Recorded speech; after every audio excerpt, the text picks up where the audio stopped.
हरे कृष्णा। राधे राधे आप सभी को। महाभारत के समय जब कर्ण अपनी विद्या भूल गए थे तब वो बहुत परेशान हुए, बहुत हताश हुए और श्री कृष्ण से उन्होंने कहा कि मेरा ऐसा क्या कर्म था, मेरी ऐसी क्या गलती थी जो जन्म से लेकर आज तक मुझे इस तरीके से अपना पूरा जीवन व्यतीत करना पड़ा कि मैं अपने माता का पुत्र हुआ। इसमें क्या मेरी गलती थी या मैंने आज तक जितने भी काम किए हैं उसमें मुझे श्राप दे दिया गया जिससे कि मैं महाभारत के युद्ध में अपनी विद्या भूल गया। मुझे हमेशा एक क्षत्रिय होने के नाते मुझे एक क्षत्रिय का भी अधिकार नहीं मिला और जो मुझे विद्या दी गई थी वो भी मुझे श्राप देकर मुझसे ले ली गई। ऐसा मुझ पर क्या हुआ जो मैं इन सब में मेरा क्या ही दोष है। बहुत दुखी होकर जब उन्होंने श्री कृष्ण से पूछा तब श्री कृष्ण मुस्कुराए और उनके पास आकर बैठे। बोले, मित्र, अब तुम अपने जीवन की बात कर रहे हो, क्या तुमको मेरे जीवन के बारे में नहीं पता? मेरा जीवन इतना सरल था, क्या इतना सहज था जैसा कि तुमको लगता है? मैं इतनी छोटी सी उम्र में जब मेरा जन्म हुआ भी नहीं था उससे पहले ही मुझे मारने के लिए व्यवस्थाएं करी गई थी। जिस रात में मेरा जन्म हुआ उसी रात मुझे मेरे माँ बाप से अलग कर कर मुझे यशोदा माता और नंद बाबा के पास भेज दिया गया। कभी कालिया नाग सांप भेजा, कभी कंस ने परेशान किया। इसी तरीके से मेरा जीवन भी कितना संघर्षमय रहा है। क्या तुमको लगता है कि मेरा जीवन बहुत अच्छा है? इसी तरह भगवान राम को देखिए, वो राज तिलक होने उनका जा रहा था और उनको क्या मिला? 14 साल का वनवास। लेकिन उन्होंने उस परेशानी से, उस तकलीफ़ से मुंह नहीं फेरा। वो चाहते तो कह सकते थे कि नहीं, मैं तो अपना राज तिलक ही कराऊंगा, नहीं जाऊंगा, लेकिन ऐसा नहीं किया। उन्होंने भी वनवास जाना स्वीकार किया 14 साल के लिए। तो एक बात सोचिए, जब हमारे भगवान हैं, वो तो सर्वशक्तिमान हैं, सब कुछ कर सकते हैं, सर्वगुण संपन्न है, सब कुछ उनके हाथ में है।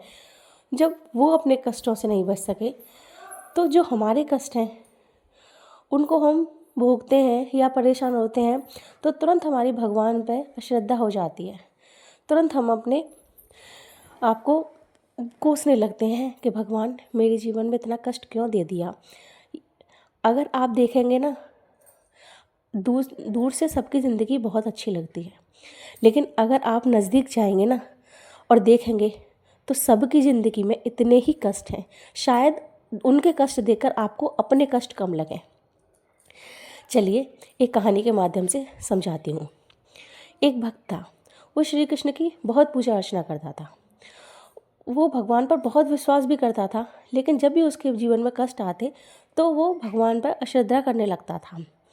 एक दिन उसने बहुत पूजा पाठ की, कहा, भगवान मेरे सामने प्रकट होइए, मुझे आपसे कुछ प्रश्न पूछने हैं। तब भगवान तो भक्त के बस में है, तो भगवान ने कहा ठीक है। तब उसने कहा कि मेरे जीवन में इतना दुख है, इतना कष्ट है, सबकी ज़िंदगी इतनी अच्छी चल रही है, सबका सब काम ठीक हो रहा है, सब हो रहा है।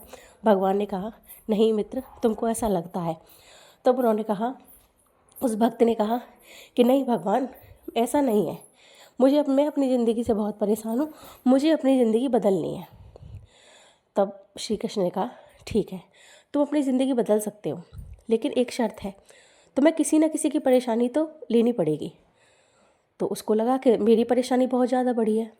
तब उसने कहा कि ठीक है, मैं किसी की परेशानी भी ले लूँगा, लेकिन मेरी परेशानी बहुत बड़ी है, इसको मैं नहीं ले सकता। तब भगवान ने कहा ठीक है, एक पेड़ है, वहाँ पर सभी लोग अपनी जो परेशानी है वो एक चिट्ठी के रूप में वहाँ रख कर आते हैं उस पेड़ के नीचे। तुम चाहो तो अपनी परेशानी वहाँ से एक्सचेंज कर सकते हो।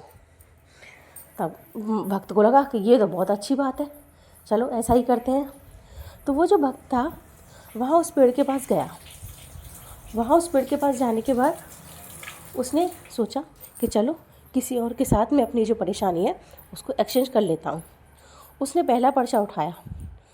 पहला पर्चा उठाते ही जब वो पढ़ा तब उसकी आंखें एकदम खुली की खुली रह गई। उसने कहा ये क्या, ये तो मेरी परेशानी से बहुत ज़्यादा बड़ी है। उसने कहा चलो कोई दूसरा पर्चा उठाता हूँ। दूसरा उठाया। उसने कहा अरे ये तो इतना इंसान परेशान है, इसके सामने तो मेरी परेशानी बहुत कम है। ऐसे ही कर कर उसने बहुत सारे पर्चे उठाए और रखे और पढ़े, लेकिन कोई भी पर्चा उसको ऐसा नहीं मिला जो उसकी परेशानी से उसे कम मिला हो। तब अंत में उसको समझ में आया कि ऐसा नहीं है कि किसी के जीवन में कोई परेशानी नहीं है, सबके जीवन में परेशानियां हैं। जब हमारे भगवान नहीं इन परेशानियों से बच सके, तब हम तो एक साधारण मनुष्य हैं, वो चाहते तो उन परेशानियों से झट से दूर हो जाते, कुछ भी कर सकते थे। लेकिन उन्होंने परेशानियों से मुंह नहीं फेरा, नहीं, उन्होंने उनका सामना किया। 14 साल का वनवास काटा, इतनी छोटी सी उम्र में अपने माँ बाप से अलग हो गए भगवान कृष्ण। उसके बाद कंस के जो पार्षद थे वो परेशान करते थे, सब कुछ इस तरीके से ही चलता रहा। तो एक बात याद रखिए, ऐसा नहीं है कि कोई परेशानी है तो वो आपके जीवन में है, परेशानियाँ सबके जीवन में है।